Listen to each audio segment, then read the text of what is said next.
when we hit the what's up, everybody? Welcome in to a brand new episode of Chat 10 Sports. Obviously, it's been a long time for me and this guy to sit down here, or whichever side of the screen he is on for me. But we're here going to be talking all things Tennessee Titans because a lot happened this week. In case you guys didn't know, obviously, a disappointing loss to the Jacksonville Jaguars. We've been swept. But then now we go into off-season mode now. So we'll discuss everything. We're going to fire this intro, share the show if you're watching with us. Obviously, we're a part of the channel here, and we are Chat 10 Sports based out of Chattanooga, Tennessee. But check this out, and we hope you enjoy the show. What's up, everybody? Welcome into a brand new episode of Chat 10 Sports, where we're talking all things Tennessee sports and everything in between. If you're watching us from Facebook, YouTube, or Twitter, we do invite you to chat with us live, so make sure and keep that thing live. And if you're listening to us, be sure to follow, subscribe, rate the show, and if you're watching on YouTube, hit the bell for notifications. But folks, with that said, without further ado, let's jump into a brand new episode of Chat 10 Sports. Yes, welcome in, and I do want to just us to have a little second here, Chase, because like we said, you've made some changes, and if you want to share whatever you want to share with our audience, feel free to do that. But it's good to have you back. It's good. I was sick, holidays hit, all kind of stuff. But man, how are you, and how's the newness of the life? It's good. It's different. We have taken off. We'll be at a short stint here in Raleigh, North Carolina. The old lady has taken a travel nursing gig, and here we are in the great triangle of North Carolina between Duke, NC State, and the Great Tar Heels. So it's a different atmosphere. I'll say that. Beautiful town. Never been here before. Never been to Raleigh. I guess I just never driven through. Beautiful city. Real techie. Bunch of smart nerds around here. But I'm ready to explore.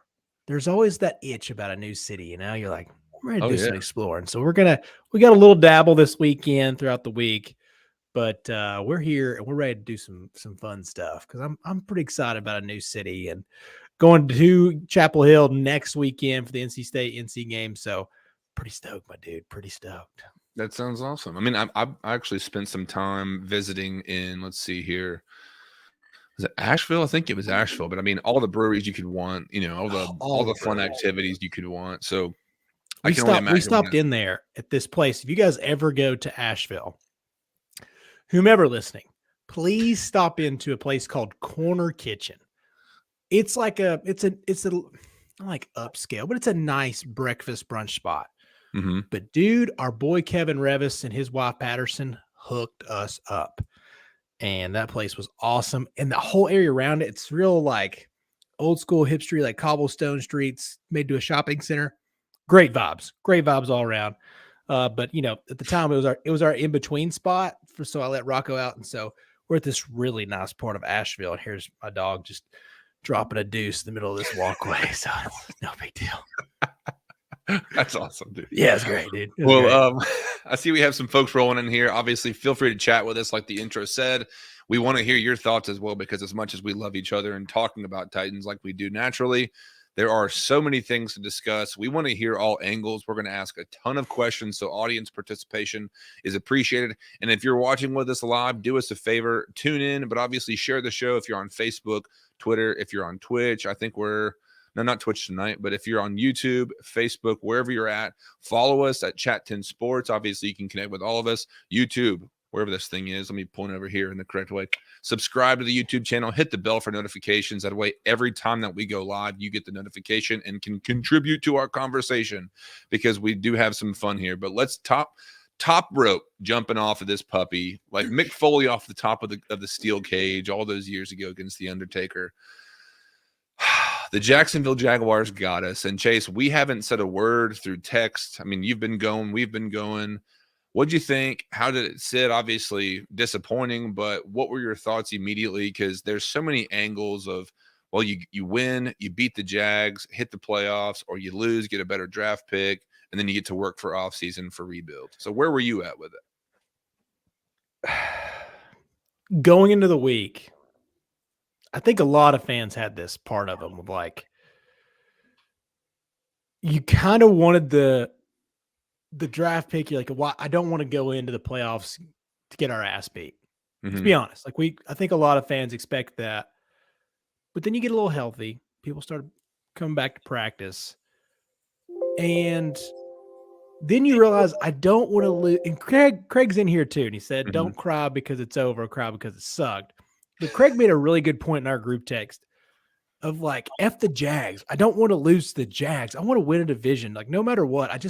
It definitely came down to Saturday, and I was like, I don't want to lose the Jags and let Trevor take over this division. All that crap that Hmm. came out, and he played really well. I mean, I thought he played all right for most of the season, and then he was an okay day against us, and I don't know. It was a very up and down emotional roller coaster. I think for a lot of fans of like, kind of rather just lose and get this over with. We don't have our quarterback. Let's just see what the offseason looks like. But then you get there and you're like, I don't want to lose to the Jags. I'm Yeah. a little sad it's over because even if it's one more game or even if it's two more games, you miss cheering for something on Saturday/Sunday or Monday, however that would have worked out for the Titans. But I don't know. Yeah. How'd you feel about it? I mean, it sucks hardcore whenever you Yeah. lose to a team that you hate. I mean, and here's the thing, like I didn't realize this till I have a friend of mine, her name is Jordan Padilla. We are, I mean, we're really great friends, but she lives in Jacksonville and she happens to be, unfortunately, for my sake, a People. Jackson. I'm I'm sorry. But anyways, no, we were talking that ish all week. We were going back and forth. And I mean, here's the thing I came away from it with. If our depleted team of the Tennessee Titans can go down there and we're literally like resting guys week before to get them on the field against the Jags. If we can go down there and it's coming down to the last 3 minutes, and we'll talk about Josh Dobbs because my biggest thing was that last decision to go to Hassan Haskins. I know he was on bussing with the boys and they had that great conversation there. A lot of missed opportunities. And for Josh Dobbs, I mean, here's the thing. Trevor Lawrence and one of the healthiest teams in the NFL with the Jags struggled to beat a Josh Dobbs-led Tennessee Titans team, which we all know the context in this state or wherever you're at if you're a Titans fan. Todd Downing, Dennis Daly, injuries out the wazoo. Like, what can Mhm. you do? But here we are. Like, here's the reality. The Jags can have their moment in the sun. And this is what I was telling Padilla all week. Like, it's a flash in the pan because anyone in this division or any fan of a team in this division knows stuff is going to change. And I want to talk about draft in a little bit. And we'll get to all that because we're going to go, Yeah. we're going to It's explore off-season mode. some avenues. Yeah. So, yeah, speaking of offseason, we might get a little creative with some of our content. So, Oh, yeah. we'll keep you updated. But no, I just came away thinking, look, if we can do that against a team that is in good shape and they're who we're losing to, and we're in this condition right now, all right, we'll take our lumps. We'll let them have their day in the sun and say la vie. You know what I'm saying? Like it's all great. It's all gravy now because we do have what we're at number 11, I think overall is where we're Yeah. slated at right now. Yep. Obviously, here's the big story, which is on our graphic here. Black Monday hit. And I don't know. I want to ask you guys where you were with this, but if you're watching with us, feel free to tell us. But were you surprised by the changes on the Titans as far as the coaching staff? Because a lot of folks were saying, oh, Mike Vrabel should go down because he's not going to fire Todd Downing, just like Mike Mularkey. But Chase, were you surprised to see the changes the Titans made to the coaching staff? Yeah. Actually was. It felt like it wasn't going to happen. It's Vrabel. He's a stubborn old bastard, if you will. But they did it, and they made the right move. I text my little brother on Saturday, and we were talking the same thing. He's a big Vols fan too, and he's also a Titans guy. And we were just like, I just feel like today's the Josh Dobbs good day, possibly. He's going to lead us to the division, all the fun. If you're a Vols/Titans fan, like it was a awesome scenario, they would have won. So in that saying, I said the only thing we can't do, and it made me feel really smart later on, only in this small or facet of this game is I said we just can't go out there and do the 16 points scoring thing, just joking around. And that's what they did. And that's Todd Downing. We've had we got 28 against the Packers. Is that right? Yeah. Oh, I can't hear you. A mute button came through. Sorry, I was typing something. You good? Yeah, but So we 27-17 was the final score for the Packers game. is that the most we got all season? 27. Yeah, because we went 5 straight from the Raiders until the Texans, and we scored a whopping 24 at the most for that run. But yeah, overall for the season, we had 27 points, and then the bottom fully fell out. And Chase, I mean, people can go back and check the record here. We've been saying this bottom fallout was coming. Mm-hmm. And I mean, it got worse and it got worse. And I didn't realize, and this is where a lot of folks were kind of going at Mike Vrabel saying last year, Todd Downing, quote, did a great job.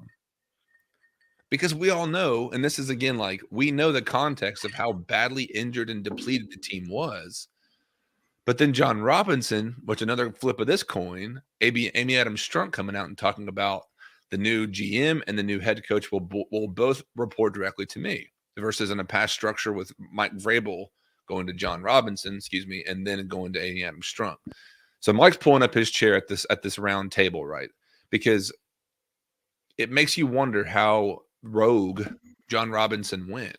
And here's what I was thinking about today. Amy Adams Strunk does have a part to play in the issues here because she gave John Robinson, like we all did. We fully trusted John Robinson to do what was best for this team. That was our number one quote for the longest time, right? And J-Rob we trust. And it's one of those things that here and now we got burned. But it sounds like Amy Adams Strunk is saying, no, we want an innovative, collaborative, someone who's going to pull us all in on these decisions. Because the one thing we're all thinking right now is if we had A.J. Brown on this team, oh God, don't do it to me. It'd be a different story. And I mean, I sit there sometimes as I cry myself to sleep. Like, I just want A.J. Brown back on my team. It's obviously not happening. But now the Titans are in that position and making the appropriate changes. So I was surprised just for the sake of like, oh, it's happening on Black Monday, right? Like that's the like that Jonah Hill, like, what was it, Moneyball? Where it's like, that trade and it lands. But for them to be this proactive, like we want to hit the ground. They've already been doing a month of research and all the interview candidates and all that kind of stuff. But all that to say, you could change all the personnel, you could provide all the talent you have, and Todd Downing would still take this Ferrari and find a way to bottom out or whatever it is and never stall. But as far as the question goes, I was surprised. And I think the future's bright. I really think the idea of the soft rebuild, reshuffle, sets this team up to be in a competitive, I don't know if Super Bowl window's still open, but what are you thinking as far as where they're going from here and now, Chase? Because like, there's a lot of time, right, to get the GM, conversation. Do you have a guy that you're liking, or are you just, we'll see what happens? But yeah, just give me your general thoughts on where we're going forward from here. Really depends on who we get. Because there's so many avenues you can go, there's a lot. You can blow it up. You have, there's a lot of like cap room you could get with your guys. There's a lot of people that could retire. There's a lot of people that could be traded. You could get some decent capital. I mean, you're not going to get as much back as you would think for like Derrick Henry. Mm-hmm. People have to realize it's a lot of money and 1 year, 2 year left for an air quotes aging running back. It really depends on what kind of mentality that the GM that they're going to have, because that GM I was listening to Locked On Titans today, and he was talking about you need to hire a GM before you do the OC, right? Mm-hmm. Because you kind of don't want to force that marriage. I thought a good arranged marriage between John and Mike was kind of a beautiful thing. Kind of wound up working out for extended amount of time.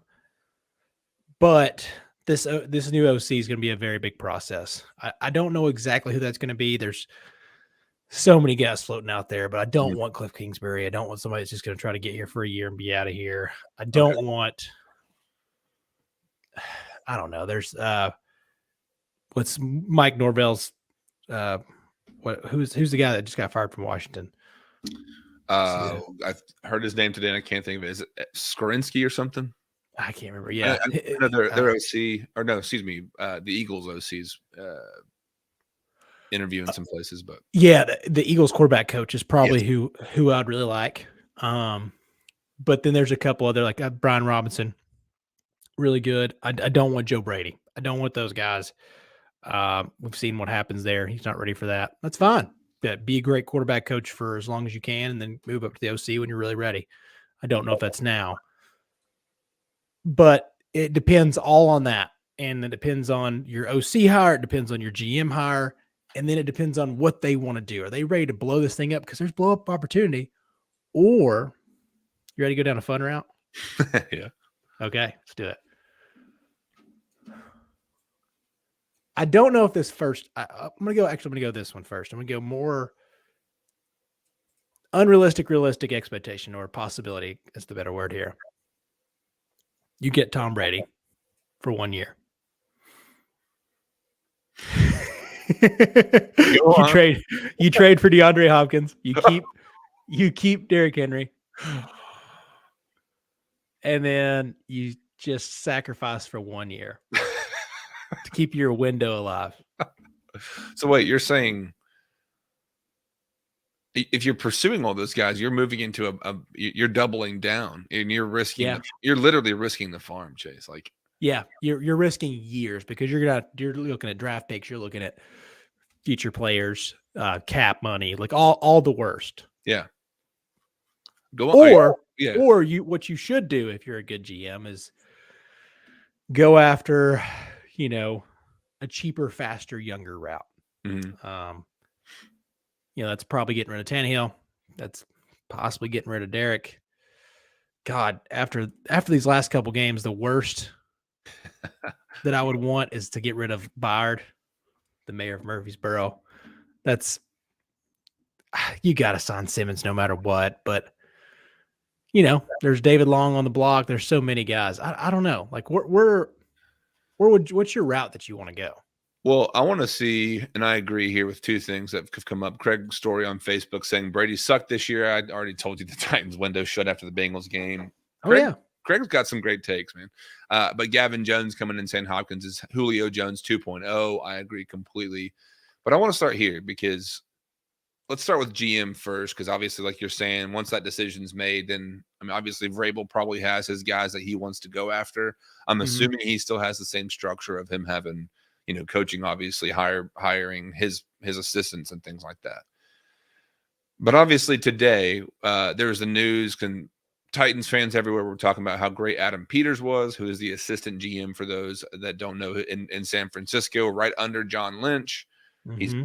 He's been known to be the guy behind the scenes that's getting a lot of the credibility. I've had 49ers fans in my mentions talking about, hey, forget him. He sucks. Don't worry about him. Yeah, you don't want him. Don't even look over here. Okay, cool. But that was news today that he declined from the Titans and the Cardinals the invitation to interview for the GM spot. He is going to be a highly, highly sought after guy if he ever gets out of San Fran, because as soon as John Lynch goes, he could be the guy. That's the word on the street about him. Obviously, he's not going that route for the Titans, but that's a great spot, man.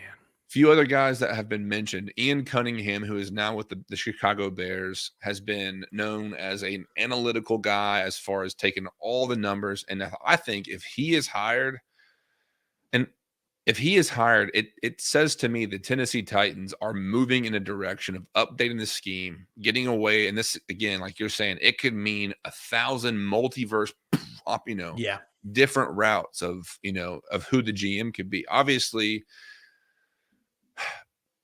Ian Cunningham is a guy that's known for that as far as scouting personnel. And we knew John Robinson coming in was, that was in the vein. And at times he was hitting, sometimes he wasn't hitting. And over time, obviously, we know it did not go that way. But this feels like a guy that could go from the whole good to great idea. Now, my personal pick is going to be Rand Carthon, like I've been saying from day one, because of the news of Adam Peters no longer being interested. Rand Carthon is a guy, obviously, he's played the game. He knows the game, which I think, as far as a marriage with him and Vrabel, both former players, both know what it's like. Carthon obviously played in the league for a little bit. He's actually with the Colts, and then his career ended. Did not quite have the success that Vrabel did. No. But if say we go with, option A, Rand Carthon for our GM, then that's where I think you can realistically look at him bringing in the guys where you can lean in. And again, like if you move from Tannehill, which I'm starting to think we're going to get more Tannehill for next year because Vrabel's obviously saying in the presser, It's I looking want as like it. healthy as possible, and I want to, him and Derek to continue doing their thing. I think maybe I'm wrong about that as far as him and Derek doing it, but he voiced the idea of Tannehill coming back. Feels more like that. Yeah, but I think there are. I do think the biggest opportunity here is for the Titans to go. And Mike Vrabel, or excuse me, Mike Herndon put a great article out at paulkaharski.com talking about the different options that the Titans could have. It's like full on rebuild, get you a new rookie quarterback right now because everyone now is talking about them potentially moving up and how that is going to go, which we can discuss those hypotheticals in a minute. But I'm in the boat here, Chase. If they're going to get rid of Tannehill for this year, or I'm sorry, if they're going to move on from Tannehill at some point, my thought is you hang on to Josh Dobbs as quarterback too. You keep Tannehill for this year, and next year, either you move on from Tannehill, you trade him, you do whatever. But your guy Drake May down there at North Carolina, I mean, everybody that we listen to, and if anyone listens to respectable podcasts about sports, Drake May is getting some high praise as far as a quarterback prospect. And here's the thing. I don't think it's realistic for this year for CJ Stroud to be there, barring some like shocking move. After that Georgia game, no way. Yeah. And now it's like Jalen Carter's the freak. I've seen him slated to be number 1 overall, but who knows? Who knows what's going to happen? But I'm just thinking, sit where you're at.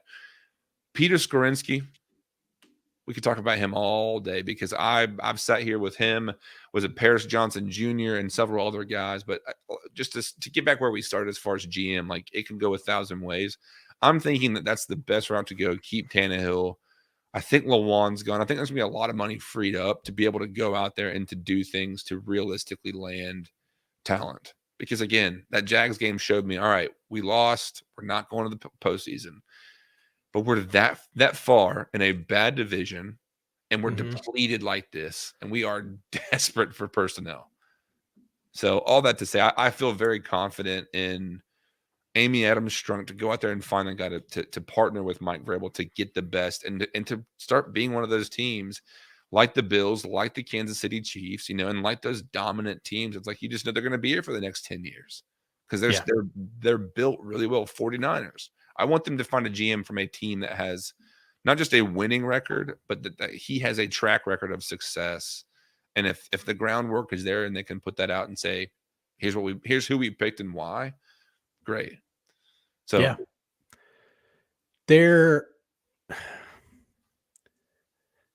yeah, because you're going to have to, if you keep Tannehill and you keep Derek, you're going to be too good to get like a Drake May, right? Yeah, if that's the question they got to ask themselves. Like, yeah, that's true. Because some people are there saying keep Dobbs as QB1 and let him and Malik wrestle it out, and it's like, do you really want to do this for the? But here's the thing: even you're tanking hard if you do that. Well, that's the thing. In this hypothetical, it's really difficult to take a guy like Josh Dobbs, judge him after 20 days on Black Monday, as it was when they were packing up their lockers, 20 days from the time of his signing, to have Dennis Daly at left tackle, to have Todd down. You know what I'm saying? Like, how do you judge somebody in that situation? So it's like, it could go a million ways, but I just think that you have the ability. I don't know, man. I don't want them to take a quarterback. I want Peter Skorinski, if he falls to 11, even if you got to move up like they did for Jack Conklin a few spaces to get him. Go ahead and establish your front. Go ahead, no matter, and then next year you go after it, because I think if you're going to do let's end this run route, then that's what you should do. Because the 11th, you're going to have to really move up. Stroud's probably going 4-ish now. That Georgia game showed people so much. It's like, oh, so he's awesome in the big games versus the best players. Right now, yeah, he's at 4 for Carolina. Yeah. And it depends on measurables. I think I hate to say this because I think Bryce is the most overall talented. But if Bryce is really small in a combine, there's a reason bad teams are up that high. They'll be kind of dumb about it and be like, ah. And if CJ's kind of measures well, I think he could wind up being one. We see it every year. We see it every year with these quarterbacks. Like Well, the shuffle goes around. I mean, Will Levis is going to measure like a freak show. Be like, oh, you should have seen him in that workout with nobody playing defense. He looked great. Freaking Tennessee had 3 picks on this guy. Like, get out of here. I hope the Colts take him. God, I hope they do. I think right now he is. I'm looking at Draft Network for anybody that's listening or watching. He was going pretty high. Will Levis actually went first overall to the Colts. That moved up for. Which that's a whole conversation for our division changing. Yeah, that's a game changer there because this division's in a weird spot because, I mean, don't get me wrong. I actually think the Jags offense, they're pretty good, man. They are fast. Outside the Dolphins, they're probably the fastest offense. Zay, I mean, even down to Ingram as your tight end, like they were awesome. Christian Kirk was way better than I thought. Dude, I thought that was a terrible signing. I was like, dude, they just so well, you saw what the Jaguars did to that kid on TikTok or whatever. He was saying, here's why the Jaguars are a poverty franchise, and they were just just like doing all their stuff. He was saying Christian Kirk signing for whatever his contract deals were, 4 years and $84 million. It's like, what? And they post up his stat line. It was a good burn, but like you were saying, nobody anticipated that. Dude, right? When he hit McCreary on that like middle post for the touchdown, I was like, oh wow. Yeah. Kirk can freaking fly, man. But anyways, to go back, I wouldn't mind build your offensive line this year. Get your Jeff signing. Because you have to spend your money somewhere. Well, so like keep the defense. I don't know what the linebacker market is, but I really like David Long. Keep him.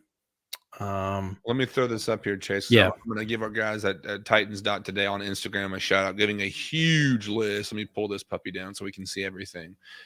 But there are a lot of Tennessee Titans that are going to be restricted free agents, just free agents in general, ranging from all different ages. We've got, of the names on this list right now, Austin Hooper at the very top. Going down here, Josh Dobbs is a guy I would want to see them bring back. Nate Davis, David Long, T.R. Tart. And there's Nick Westbrook-Akine is like, he's on there as well if you're looking for some depth wide receiver. But who sticks out to you as far as who has to, like, who do you want them to re-sign as far as the guys that are currently on the roster? I would like Nate Davis back. I want David, like I said. Also, somebody found an old tweet of mine that I was whenever Dennis Daly got signed, I was like, depth, baby, depth. Not my best take, bro. Well, at least you're not Music City Miracles because all of Jacksonville was attacking them for the game. Shout out to Jimmy Morris, my guy over there. What happened with them? Oh, they had said weeks and weeks and weeks ago where it was still like, hey, we're in a comfortable spot. And I get it. Like, freezing cold takes got a hold of it, and all of Jacksonville and Duval County were there. But they had laughed at the idea of someone saying, ha, ha, ha. He mentioned the Colts or whatnot. And oh, God. I just kept seeing him just get scorched. But, we have a ton of banter, and I have fun with him. I hope that he knows that. But, yeah, it's just what do you feel like NWI feels like a guy that's going to get a little bit overpaid by somebody? I think anybody. Well, hold on one sec. Battle. I don't know if good sneeze timing right there. Yeah. I don't know if he's a guy like a Jonnu Smith that has the notoriety, that has like, hey, this guy can play. He has the athleticism to do it. He was, had moments. Yeah, but but not great. I just feel like he's the measurables guy. Long. I could see them getting him on a cheap contract, the Titans, just for the sake of continuity. Yeah, I think he's a good 3. I think he's a good 4. Yeah, but when Tannehill was there, and even last year, like when he was needed, I think for the most part he was there. But like we saw through the last, 7 game losing streak, like guys were dropping passes left and right. So I think they have to get in a situation where it is operation offensive line. And to go back to Craig's comment here on Facebook, I agree with getting offensive line first. You can't win with Mahomes if you don't have an O-line. Fact.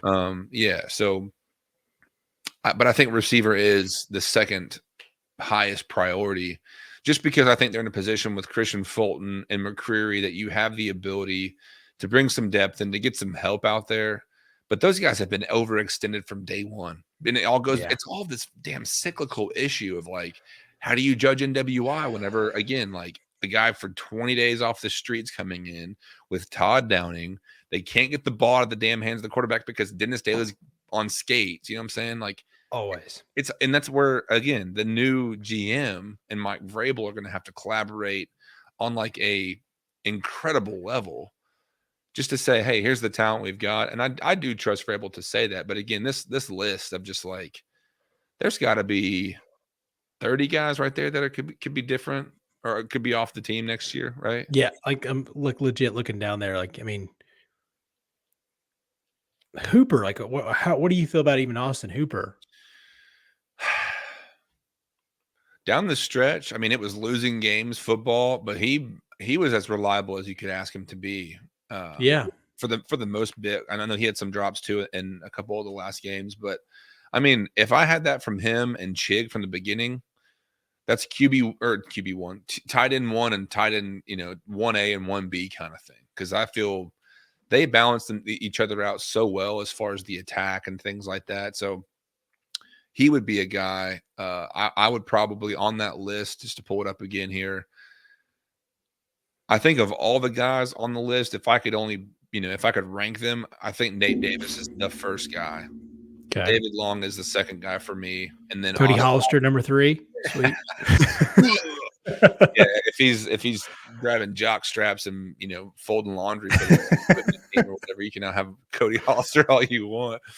But yeah, those are the 3 guys I would say, because I think Nate Davis does bring, again, like if he can stay healthy, but he's going to get some money. And even today I saw on Twitter, Taylor Lewan commented on his Instagram post and, of him in a Titans uniform saying, hey, we look good, man. Go get your money. And it's like, he could probably be out there, and he's of the offensive tackle, or excuse me, the guard. Let me pull it up on Spotrac here. Of the guard position of guys that will be available next year, a lot of guys in their low to mid 30s. But he is a dude that is down the list. There's a lot of guys, so maybe there's other spots that'll be filled. But he's 26.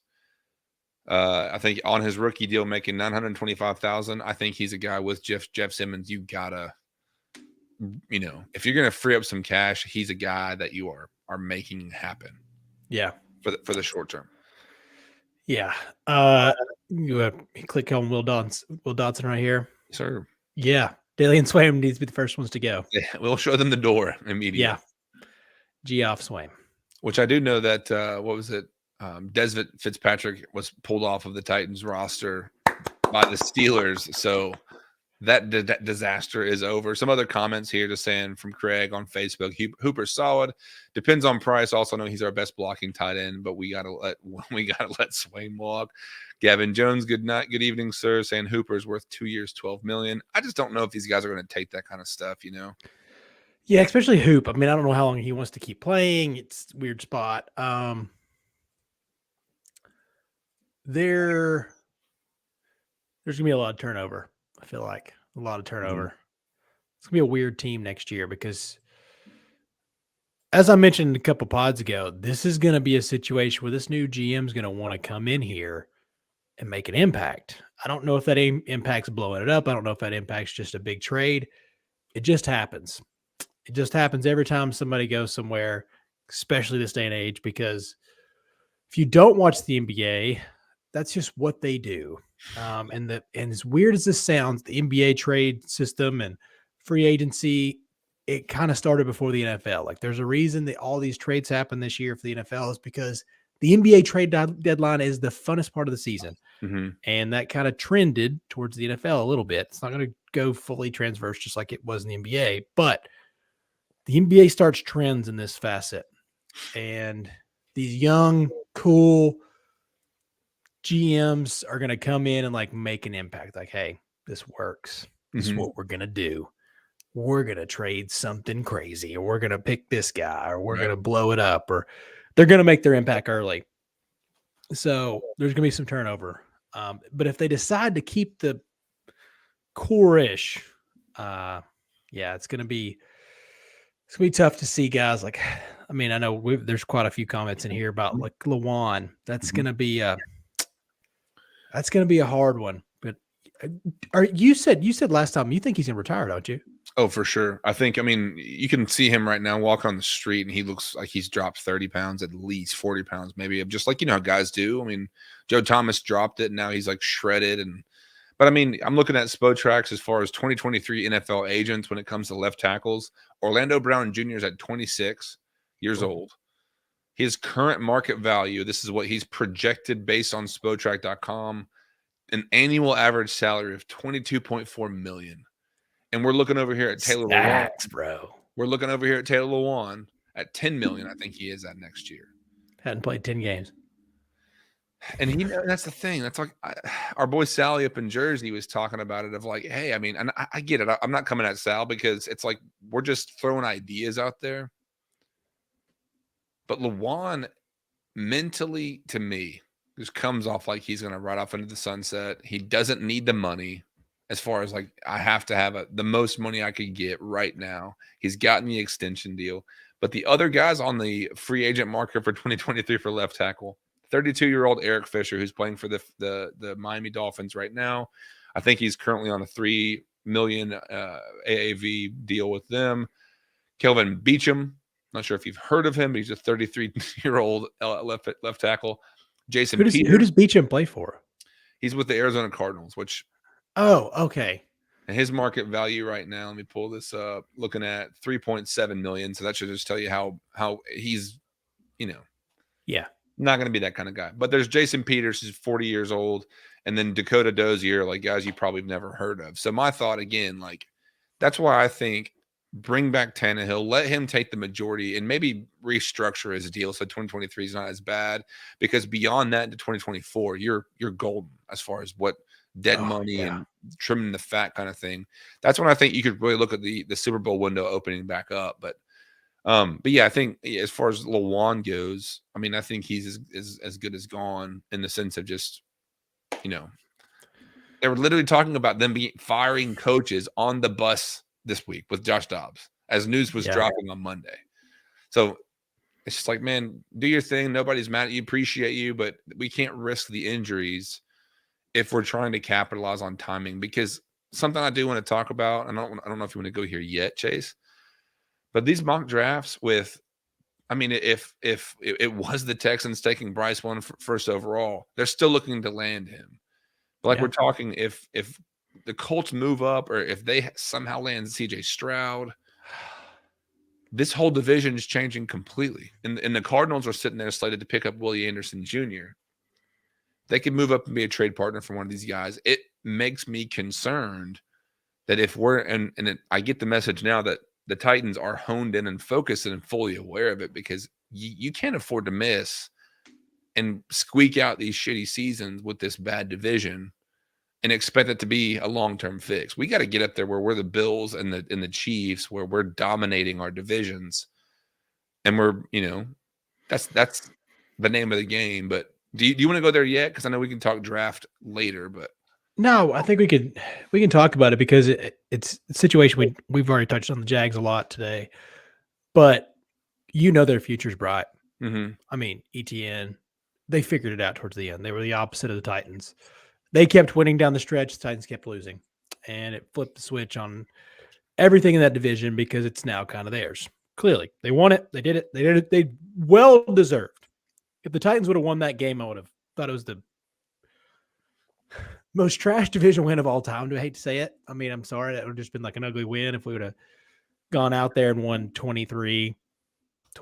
Like, played a good, ugly, muck it up game, but whatever. Anyways, CJ is also a good candidate of because I don't think they're going to get Bryce. The Texans really need Bryce. And that's now if the Colts move up to 1, which who's 1 now? Texans aren't 1. They lost their number 1 pick. Oh yeah, the Chicago Bears. Bears. So Bears are also in a weird spot where some people think they're really, really, really in on Fields, and some people don't. So that's a situation that's a maybe. But if they keep the pick, they'll figure it out. But if the Texans take Bryce, and if chips fall, they may. CJ's a guy to me that I don't know if he's the cat that's played with really good wide receivers his whole career and just dominates an Ohio State offense, or if he's really talented, because I felt like he was the best player on the field at all times versus Georgia, and that defense is spectacular. Okay. That's a big statement given that defense. Yeah. Yeah. So it's tough to see, like, man, is CJ that good, or if he plays in a system? But I really feel like the Georgia game changed my mind of like, oh, your boy doesn't just play with great wide receivers. Yeah. He's awesome. He's awesome. Well, there was the one play where he moved in that pocket and threw a touchdown like it was nothing. And obviously, yeah, I mean, I don't want to see him against, I don't that changes everything for years.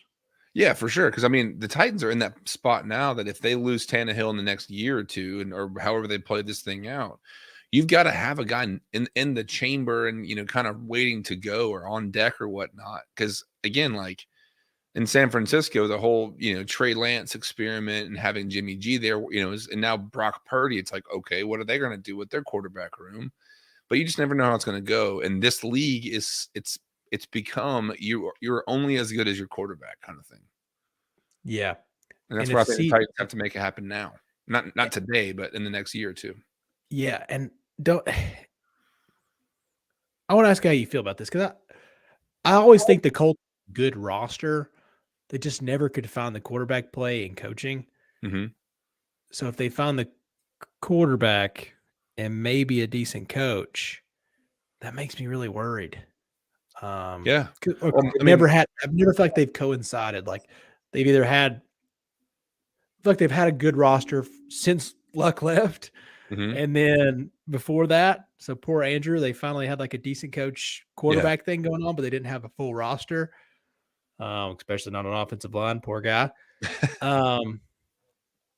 But this time it still feels like they've always had a pretty good roster. They just couldn't put the pieces together with quarterback and coach. So if they add that, if they even get one of those, plus a pretty decent roster, I mean, the Titans have just benefited from just being in a bad division. And that's not there. Doug's good down in Jacksonville. Doug has really got these guys buying in. That's hard for those guys. So yeah.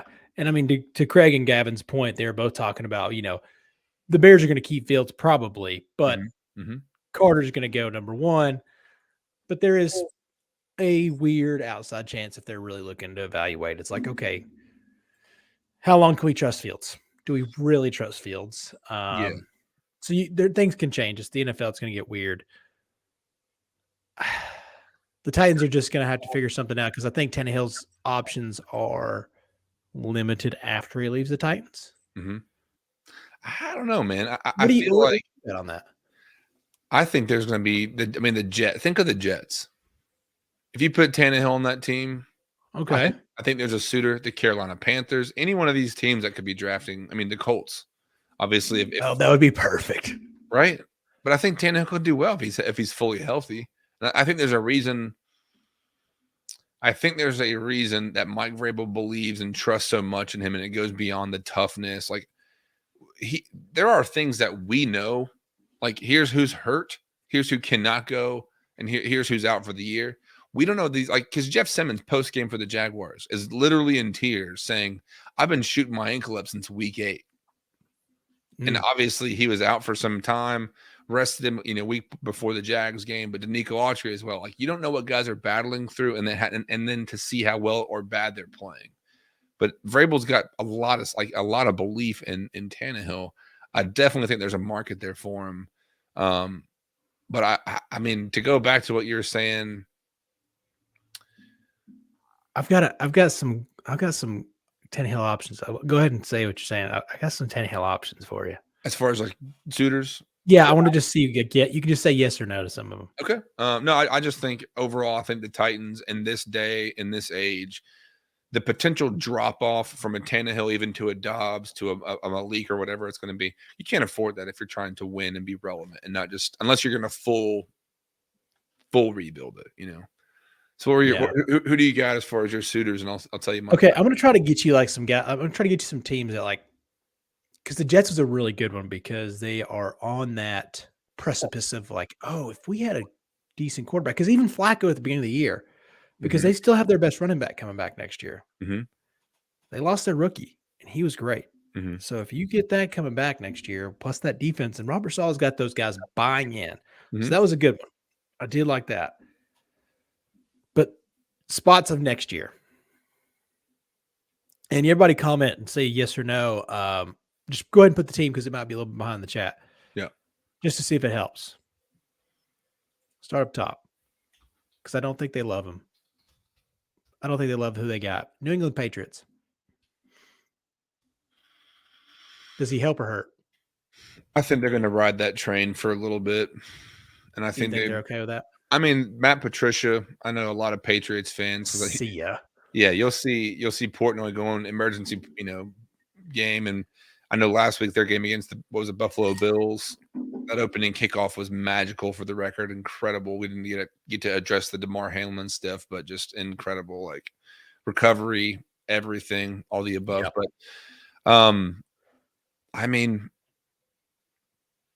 it's one of those things that I feel it gets him out of the division, but you could see him in the postseason. And if they were to make that change or however that goes, I just don't think they're going to abandon Mac Jones at this point right now.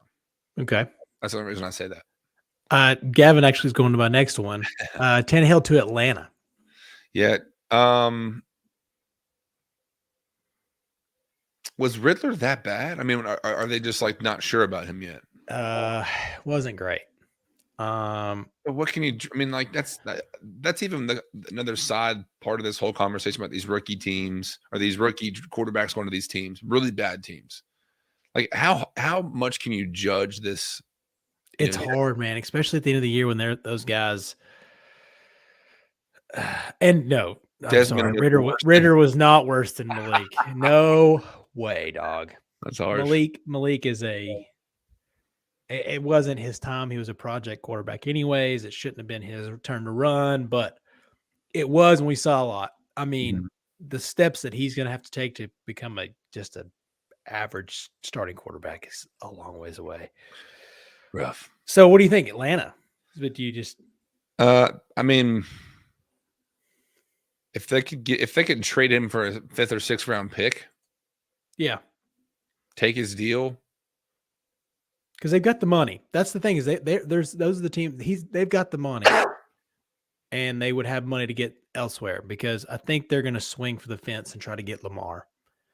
They don't. Titans? No. Oh, the Falcons. Yeah, because they're going to have. They have so much cap space. I mean, if I was them, I wouldn't even look at that Tannehill then. I would just sell the farm for Lamar because I think he's. I mean, it's almost like a storybook where, like, time is a flat circle. Like you had Mike Vick, and all the fans would want to see that same type of like electricity. But obviously, he's about to miss his 6th straight game, so you don't know what his health is like. But I mean, no, I don't think that's happening. Stay in the division. New Orleans. I don't know why they haven't gone to Jameis. I guess he's been hurt, but he's another one. I mean, he really felt like he had some things going. I don't know, but depends on their coaching situation. I don't think your boy's going to be there next year, but we'll see. Sure, Sean Payton's itching to get out of there, but he is itching to get out of that booth, ain't he? Well, he can make a ton of money either way he goes, but yeah. Saints, man, I don't know. Craig comes in here saying Patriots, no. Falcons, maybe can see them moving up in the draft, moving up to draft a QB, but Saints, I could see that. He says, I don't know. That's one I potentially could see, but I don't think the Titans are going to let him out unless it's just like this is better for both sides because we're going in this whole other direction. Last one, somebody who I think would actually trade a decent amount for it.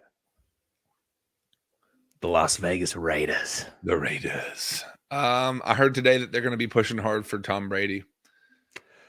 Good call. But if some fans, I have no reason at all to understand why anybody would want Derek Carr for the Titans' sake. It's just God. It's yeah. No. If he's off the roster for the Raiders, if Carr is off the roster and if Tannehill's there and Brady's just like, you know what, me and Gronk are going to go to the Raiders. I mean, it's done. But if that doesn't happen, potentially I can see that. But again, I think the Titans are going to keep him pretty close, barring some full-on throw of the hands, and I'm out of here for this year. You know, dang, single Brady in Vegas. Oh my goodness, I think he would love it. but for the sake of the record, and Gavin throws one out here too. I could see Tannehill to Seattle. Maybe. Yeah. I mean, Geno kind of found a little bit of stride this year. Didn't end wonderfully, but I don't know. That's a weird one. Tannehill's just a very interesting option because he is an upgrade. I mean, if you watch the end of the year, Tannehill's better than Derek Carr. Well, I mean, look at what he did with this offensive coordinator for the last 2 years. Yeah.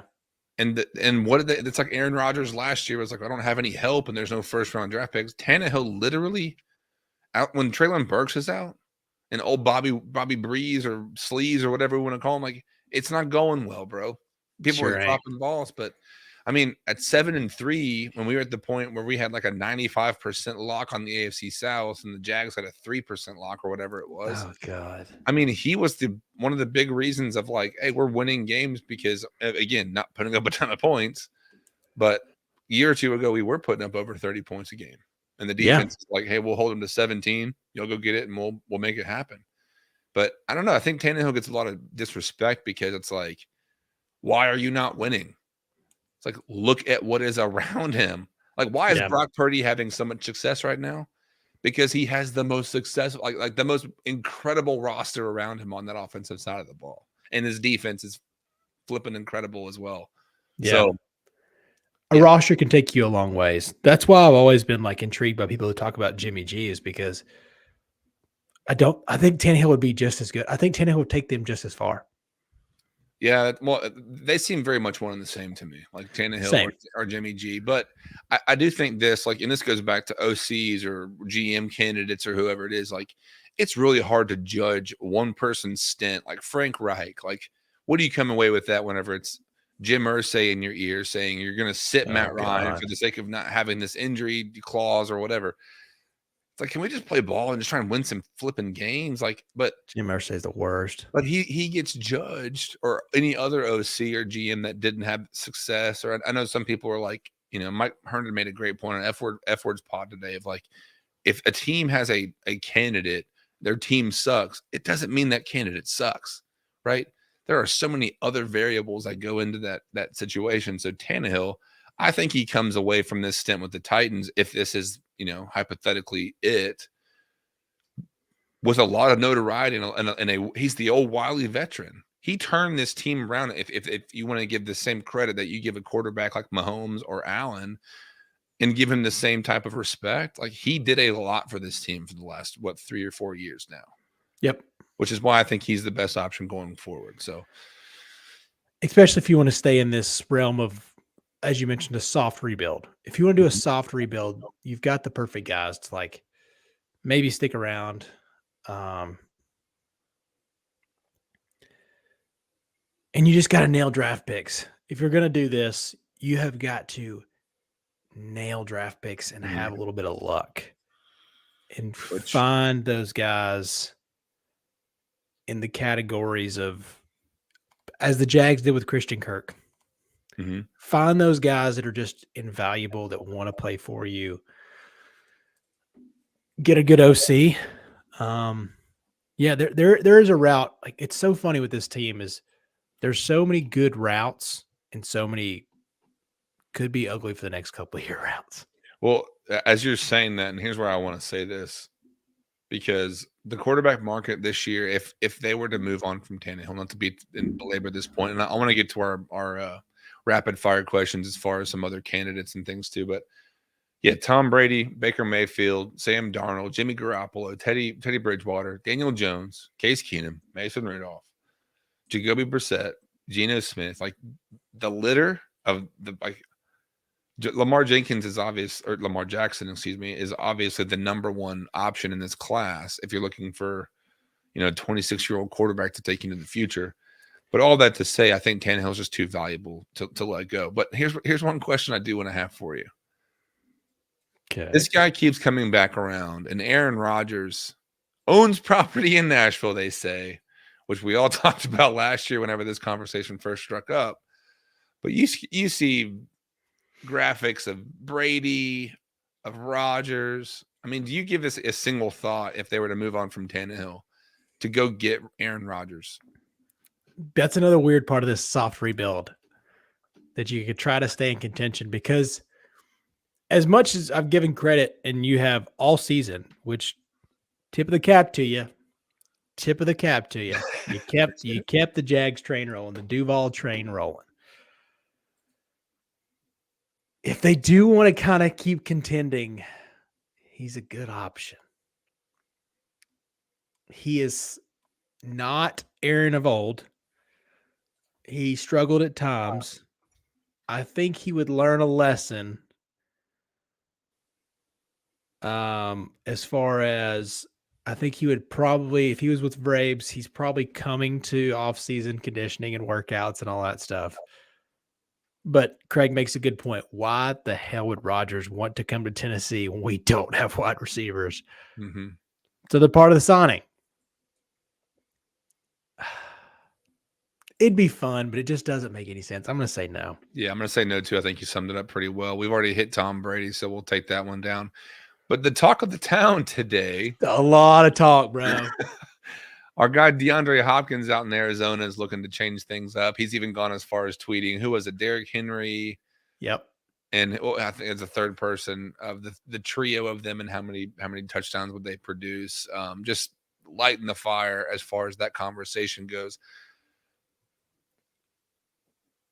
I feel like I'm just so burned recently of not that DeAndre Hopkins is old per se, but we've had Julio, we've had Robert Woods. Like, I don't want to wager this stuff anymore. I don't want to give draft capital and take on money that's going to burn up in our face and just blow up in our face, because at the end of the day, we can draft, and today on the Draft Network's mock, the second round pick for the Titans is our guy Cedric Tillman.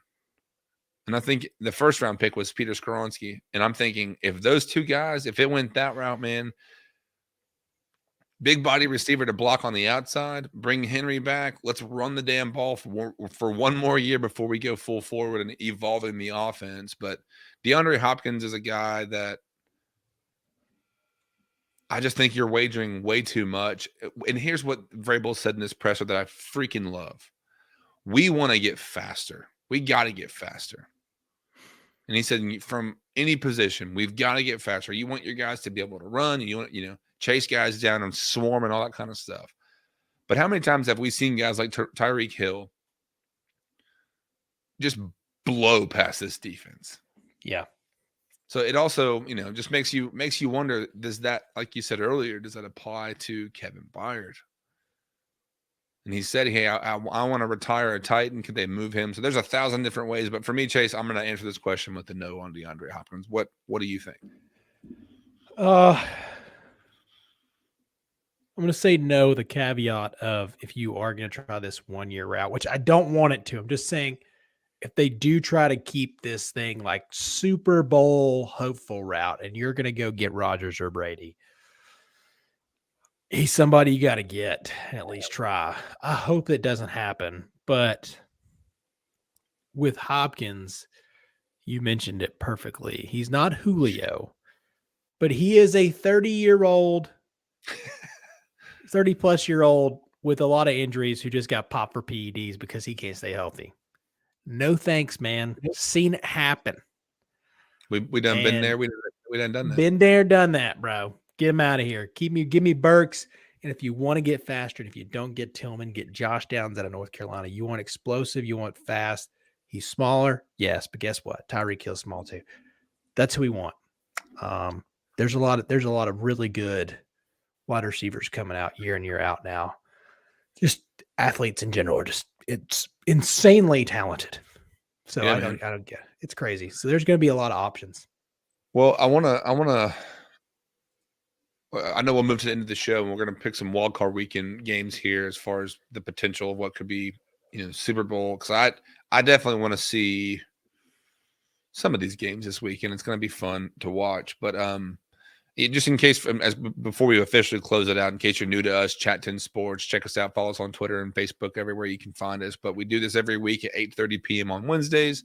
We'll be talking, obviously, Titans this week, and we are actually, just to make sure Channel is our partner in this fight as far as content creation and getting out of here, getting it out there to everybody. But they're hitting a ton of vols right now, and so in case you're listening and you're thinking, where's the big orange, go check out Channel this week, and they have some great content and great audio for you to listen. And moving in the direction of the wild card weekend, though, I do want to say I'm pretty excited about where the Titans are going. I know this conversation will continue, and once we have a GM, follow us on socials, and we'll obviously keep that conversation going. We'll be back next weekend to see where we're at in this saga as we move forward. But Chase, wild card weekend, it's going to be fun. I love the Saturday, Sunday stuff. Yeah, I love all 3 days of it. Come on, baby. In prime time. But let's go pretty quickly through here. Seahawks and 49ers. What do you think? I think Gino had a really good run, but if you're going to take a team right now, man, I love the 49ers at an okay price for Super Bowl champs. I'm taking 49ers easy. Oh, yeah. 49ers, I think, are going to be my favorite for the NFC. Yeah, I just think I'm barring some – I don't know who the emergency quarterback is now that they're down to Brock Purdy. That's the one thing that – I don't know who his backup is. Well, the other side of the coin for the Seahawks, how long can the 49ers make Brock Purdy work? As talented as they are, because if he has a bad game and he's throwing picks or whatever it is, we can see that ship go pretty fast. As I say, they're my favorite for the NFC. Yeah. So I'm going to pick 49ers though for this week on that one, the matchup here. Jags and the Chargers coming off the win. The Jaguars have been 5-6 straight or whatever. It's 5 I think straight. But the Chargers, I don't know a thing about them because we haven't played them in some time. It feels like it's been 3 years. But where are you at with the Chargers versus Jags? I'm actually going heavy Jags. The Chargers did that stupid thing where Staley played his guys in the last week, and Mike Williams got hurt. The Chargers, as Craig just mentioned, the Chargers will choke. That's what they do. But also, we all love Herbert. There is an Eckler fun if you're a fantasy guy. I just think they're pretty good, not great. I think the Jags are one of the hottest teams in the NFL right now. Give me Jacksonville as much as it hurts. What do you think? I think at some point the Jags lose steam, and I think it'll be next week or the next round, I should say, whenever that's going to happen. Just because I don't think I can't even think of his name. He looks like a 12-year-old boy. The head coach, is it Brandon Staley? Yeah, doing his cat and cows on the sideline and stuff like that. So weird, dude. He gone. He is gone, my friend. But bro, yeah, I think here's what I thought about today. Because Kyle Shanahan gets the rap of choking and things like that, 28-3 for the Falcons and then all that kind of stuff. If a roster as good as the 49ers had a head coach in Mike Vrabel, that team would be unstoppable. And with the Chargers right here, I think their head coach is their liability. I do think Doug Peterson has made, Urban Meyer did him all the favors of saying, "Hey, here's this softball of this dumpster fire of this season we had. Go do better." He's exceeded expectations. But yeah, I think the Jags do it pretty easily. Dolphins at Bills. Obviously, Tua's out. I think it's Teddy Bridgewater. Is it or who's the random FCS quarterback that? Yeah, so I think I'm not sure if Teddy's fingers fully healed up, but yeah, I don't know. And then real quick to go back to Gavin, yeah, Derwin James is going to be playing for the Chargers, but Bills by a lot, a mile. Yeah, I think we're all on the same page there. Giants and Vikings. Ooh, This one doesn't seem appealing to me. Will you sell this to me, please? Like I know Justin Jefferson. Saquon Barkley. Go on. And I think it's going to be a fun upset. I'm going to go Giants here. I've thought the Vikings were like the best fraudulent team I've ever watched. If that makes any sense at all. Oh, yeah. But they can win some games. But I really like the Giants here, man. They're getting healthy-ish. And Daniel Jones making it work with some really bad wide receivers. So I think they muck it up. I think Dayball's been like coach of the year to me this year. Give me Giants, man. Yeah, I'm gonna jump that ship with you. I think the Giants have a good Hop thing. on a board, my friend. I just think that like everyone's flaws get exposed at this point, right? But I think the Giants are still so like ambiguous. Nobody really knows what they are. Like, obviously they're going to be studying film, but outside looking in, the energy they have, the resurgence of their football program, making the playoffs, football program, their organization and where they stand. But yeah, I'm going to ride Giants with you just because I feel like it's so cliche and typical of the Vikings to be like you're saying, like we had a great year, but we're going to choke in this one game, just like the Packers did last year, just like the Titans did last year, and just dump to bed. So, Ravens versus Bengals. I haven't are we all on the same page here? Like we all, yeah. Bengals Lamar or Huntley aren't playing, so yeah, I think that's all right. But this one is going to be fun to me. Cowboys versus Bucks. I don't think the Bucks have the ability to like get the pulse going enough for their team. What are they, 8-8 right now? Yeah. It's like, but the Cowboys, I think they are one of the more complete teams, like the 49ers on the NFC side. So I think that the Cowboys are going to win this. Probably, if I were Vegas, I don't know what the line is at right now. I would probably say -7.5 Cowboys. Let's see what it is. Just to throw that out there. You ready for this? I'm ready. Dallas -2.5. What? That's all Tom Brady. That's all his name. That's all former, or that's having that one great week last week. Oh my god. And you know what? I am riding that train.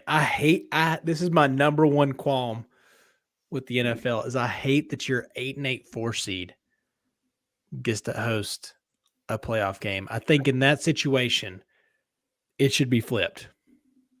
If you are the 4 seed and you just win your division, you should get in, you should play, but you should be flipped. The best record should get in over, but that's my opinion. You can hate it, you can love it. Well, but I'm still taking Tom. That's the Monday night game too. 4th and 5th seed or whatever, and I'm shocked that just because the Eagles, but Dallas, I think is going to beat the brakes off of them, and that's -2.5. Yeah, that tells me a lot. That tells me that they want it. Yeah. I'll be watching that game for sure. Obviously, let's see here. Seattle 49ers, 4:30 Eastern Standard on Saturday. Sunday, the Giants and Vikings at 4:30. Cowboys, Bucks for the NFC, Monday Night Football, everywhere for the Disney platforms and everything. Dolphins, Bills are on Sunday, 1 o'clock. Ravens, Bengals, 8:15 Sunday night. So I'm all about, Saturday night, primetime Jags, Chargers. So I like that. Dude, Saturday night, Sunday night, Monday night primetime games, like, yeah, absolute beauty. Yeah, there's a good thing, and I will say the only thing I don't love about North Carolina is I can't gamble. You need me to throw some bets in for you there, boy? No, I'm gonna take this time away from this. I did have a send off. I did put TCU money line down just as a send off for one last bet. That was so dumb. I didn't. It's one of those things. Like, I had no rationale. Mm-hmm. Just to be honest, like in my heart of hearts, I knew Georgia was probably going to beat them. I thought it would be like a 37-14 game. But, I was like, what? They just don't die. Like, the TCU's like a cockroach, but this time they got smashed. They got smashed. And it was the worst game of I've ever watched in my entire life. But I had Georgia fans I work with. It's like, dude, I got bored. I turned it off and was watching Netflix. Yeah. It was brutal. I was watching like Forrest Gump by like halftime. Yeah. Yep. It was fun. It was fun for a little bit. And I thought maybe all the old, what are they, horny toads get their stuff going in the second half and get the comeback going. But no, it was like 10:52 left in the third quarter. I was like, there's still all this time left. They're going to break 100. But anyways, let's wrap this puppy up. Obviously, great conversation, Chase. Good to see you, my man. Pleasure, my friend. Pleasure. Tell the fam I said hello.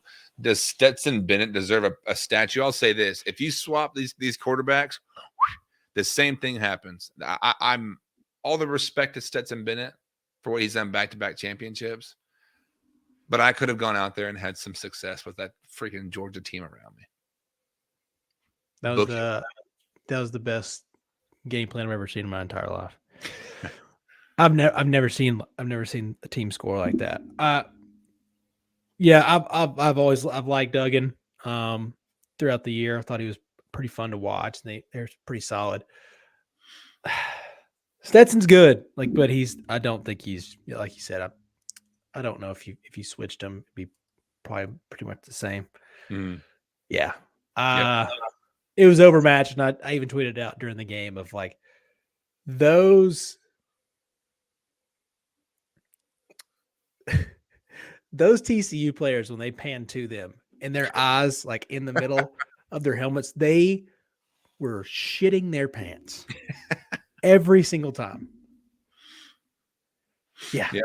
Yeah, it was also fun to see the Georgia fans or Georgia players eating hot wings and buffalo wings on the sideline in the middle of the game. But anyways, not to start the whole nother conversation on this, but we'll be back next week, Wednesday night, 8:30. Obviously, find us anywhere that you listen or watch audio, video, YouTube. Find us on Spotify, Apple Podcasts as well, Google.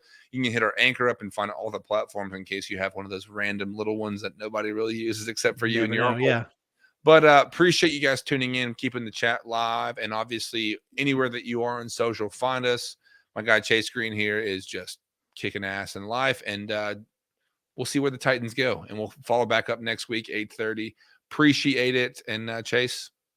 Pleasure, my friend. Go Vols, beat Kentucky, as Craig said. Also second that notion. Saturday is going to be fun. Saturday is going to be a lot of fun. All right, y'all. Y'all have a great night, and we'll check you next week. What's up, everybody? Welcome into a brand new episode of Chat 10 Sports, where we're talking all things Tennessee